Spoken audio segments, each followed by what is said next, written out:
Olá pessoal, tudo bem? Eu sou o pastor Giovanni Luiz Zimmermann Jr. e nós estamos no nosso segundo vídeo que fala sobre solidão. A solidão é o nosso tema que nós estamos abordando aqui.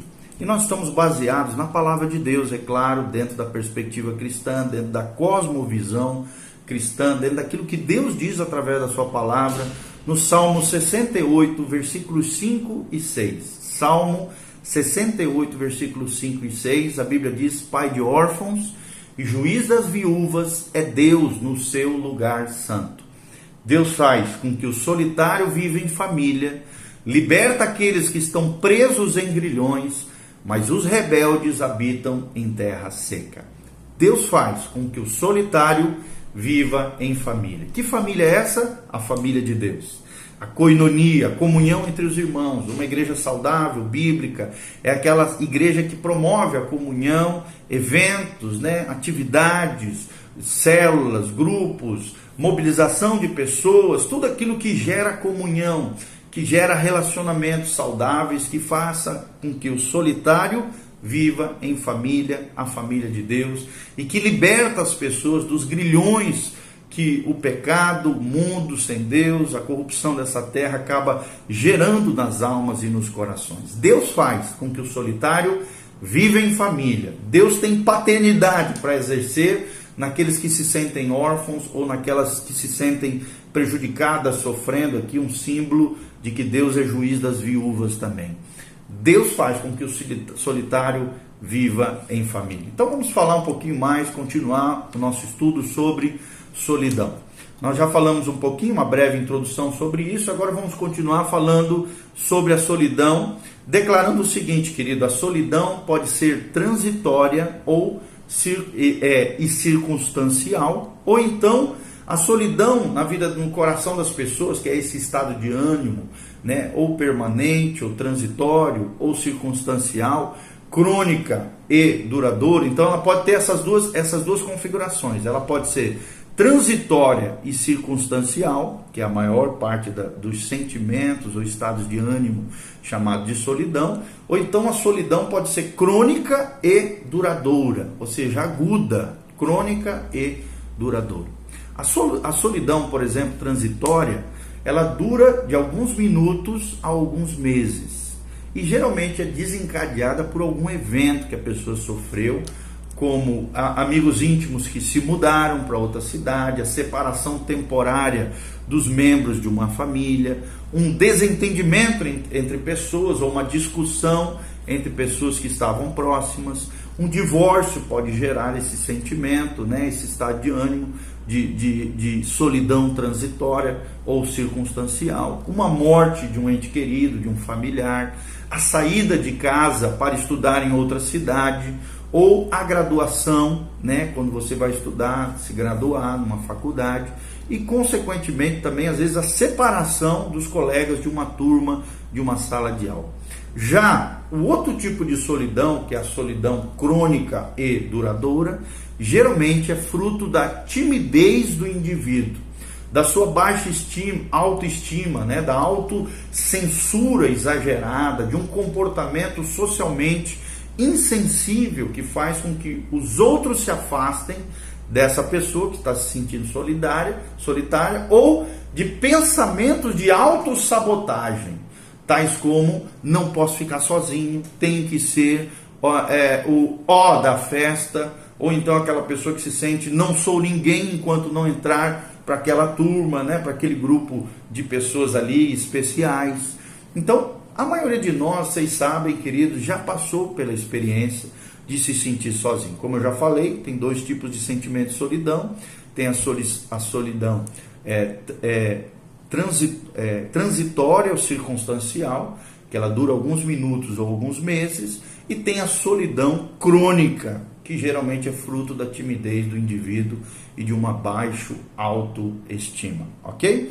Então a maioria de nós já passou por essa experiência de se sentir sozinho no meio de uma multidão. No entanto, em outras ocasiões, mesmo sem ninguém por perto, não nos sentimos às vezes sozinhos.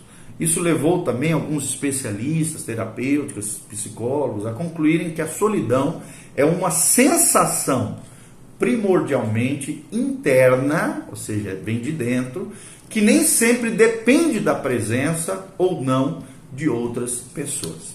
Essa sensação interna de solidão surge geralmente quando nos percebemos isolados das outras pessoas, quando não conseguimos fazer amigos, por exemplo, ou quando não temos as habilidades sociais necessárias para nos relacionarmos bem com outras pessoas. Vocês sabem, tem pessoas que têm habilidade de se relacionar com pessoas e tem pessoas que têm dificuldade de terem relacionamentos próximos, relacionamentos saudáveis, duradouros, significantes. Então, muitas vezes, esse senso de isolamento que muitos sofrem se manifesta quando a pessoa está separada de Deus e sua vida parece não ter nenhum sentido ou propósito. Isso aqui é muito importante, Quando a gente se afasta de Deus, o Deus que exerce uma paternidade, um cuidado, um amor para com a nossa vida, isso acaba gerando essa sensação interna de solidão, de que a vida não tem nenhum sentido, de que a vida não tem nenhum propósito. E essas pessoas que estão sofrendo isso necessitam de um relacionamento fiel, profundo, íntimo e crescente com Deus, de preferência na companhia de outros crentes. Daí a importância da igreja se tornar uma comunidade de amor, uma comunidade que cura, uma comunidade terapêutica, de restauradora, acolhedora, abençoada e abençoadora. Então é também muito importante distinguir solidão de isolamento.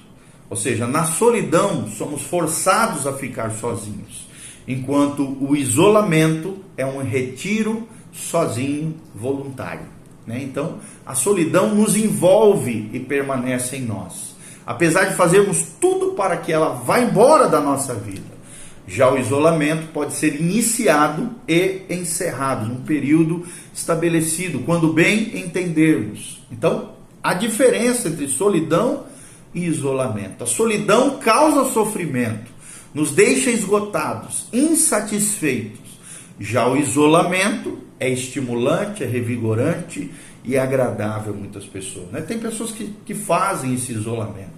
Às vezes vão para o meio das montanhas, meditar, refletir, pensar acerca da vida, fazer estudos profundos da palavra de Deus, de bons livros.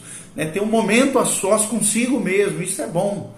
É tremendo, é estimulante, é revigorante, é agradável. Ou saem para pescar, ou saem para algum lugar isolado, para um retiro isolado, para contemplação, para solitude. Isso é muito bom. As pessoas procuram também, muitas vezes, os conselheiros, os terapeutas, para falar sobre a solidão. Já o isolamento é raramente mencionado nos consultórios, nos gabinetes pastorais, naqueles que ajudam pessoas em problemas espirituais ou emocionais. Mas o que a Bíblia fala sobre a solidão? A Bíblia e a solidão é o nosso seguinte tópico que nós vamos abordar. O que a Bíblia fala acerca da solidão? Logo após a criação de Adão, Deus declarou: não é bom que o homem esteja só. Far-lhe-ei uma auxiliadora que lhe seja idônea. Está lá no Gênesis. Ou seja, Deus percebeu que não era bom que o homem estivesse só. Então fez para o homem uma auxiliadora idônea, que foi a mulher. Adão e Deus já conversavam, é claro, no jardim, mas o Criador sabia que os seres humanos precisavam também de outros seres humanos para viverem bem. Esse negócio de, eu consigo viver bem sem ninguém, isso é uma grande mentira, engodo de Satanás. A ovelha que se isola do rebanho, a ovelha que vira desigrejada, a ovelha que se afasta do pastor, a ovelha que se afasta do rebanho se torna vulnerável, se torna susceptível aos ataques do inimigo, dos lobos, dos homens maus, daquelas pessoas que de alguma maneira querem destruir e prejudicar a vida dela. Todo ser humano precisa de outros seres humanos para viverem bem. Por isso Deus criou Eva e disse ao primeiro casal: sede fecundos, multiplicai-vos e enchei a terra, é o que diz a palavra de Deus. Então, em comunhão com Deus e um com o outro, Adão e Eva não já se sentiam mais sozinhos ou solitários. Porém, é claro, quando o primeiro casal caiu no pecado, a sua comunicação com Deus foi interrompida por causa do pecado, né? Foi rompida, e abriu-se então uma separação entre o marido e a mulher, né? O egoísmo, a tensão interpessoal entraram ali no seu relacionamento. Em algum momento a solidão penetrou na raça humana, tá?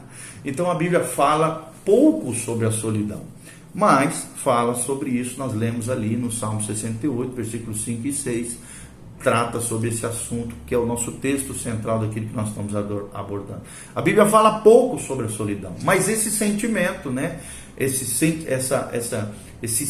senso interior aparece repetidamente nas vidas de vários heróis da Bíblia, como por exemplo Moisés se sentiu só, Jó se sentiu só, Neemias se sentiu só, Elias se sentiu só, Jeremias se sentiu só. Davi, por exemplo, escreveu certa vez que se sentia sozinho e aflito. Jesus, que conhece todas as nossas enfermidades, certamente se sentiu sozinho lá no Getsêmani, é o que relata o Evangelho. João também terminou a vida sozinho e talvez solitário na ilha de Patmos, enquanto o apóstolo Paulo, aparentemente, passou seus últimos dias na prisão, nos grilhões ali, escrevendo a Timóteo, 1ª e 2ª Timóteo. Nós lemos ali na palavra de Deus. Paulo, já quando estava idoso, comentou que seus amigos tinham ido embora, tinham deixado só. Alguns o haviam mesmo o abandonado. E disse ao seu jovem colega, Timóteo, procura vir e ter comigo depressa. Então nós vemos aqui um sentimento de solidão na vida do apóstolo Paulo. Por mais que ele tinha uma comunhão tremenda com Deus, ele tinha desejo de estar com seu filho na fé, Timóteo. Ok? A Bíblia inteira então fala dessa nossa necessidade de comunicação com Deus, e também que os seres humanos, principalmente os cristãos, devem amar, encorajar, perdoar e cuidar uns dos outros. O cristianismo fala desse amor fraternal, dessa relação de uns para com os outros. É ali que Deus ordena a bênção, é na comunhão, é na graça de Deus, junto com os nossos irmãos, é na coinonia que nós somos abençoados e supridos em todas as nossas carências emocionais, afetivas e relacionais. Então a base de qualquer solução para o problema, a base de qualquer solução para o problema chamado solidão do homem é um relacionamento cada vez mais profundo com Deus e com outros seres humanos que também se relacionam com Deus, outras pessoas que também precisam de Deus. Mas como é que os indivíduos estabelecem então esses relacionamentos? Então, antes de mais nada, é bom conhecermos as causas da solidão. E é o nosso próximo tópico que nós vamos abordar no próximo vídeo, as causas da solidão. Então continue conosco, faça o seu comentário, lembre-se, precisamos ter um relacionamento mais profundo com Deus e com outros seres humanos. Deus é o Pai de órfãos e juiz das viúvas. Deus faz com que o solitário viva em família. Deus abençoa aqueles que o buscam e os supre de todas as suas necessidades. Dê um joinha aí no nosso vídeo, compartilhe com outras pessoas, Também faça os seus comentários abaixo, que a graça e a paz do Senhor venha sobre você. Fique conosco no próximo vídeo, as causas da solidão. Que Deus te abençoe. Louvado seja o nome do Senhor. Amém e amém.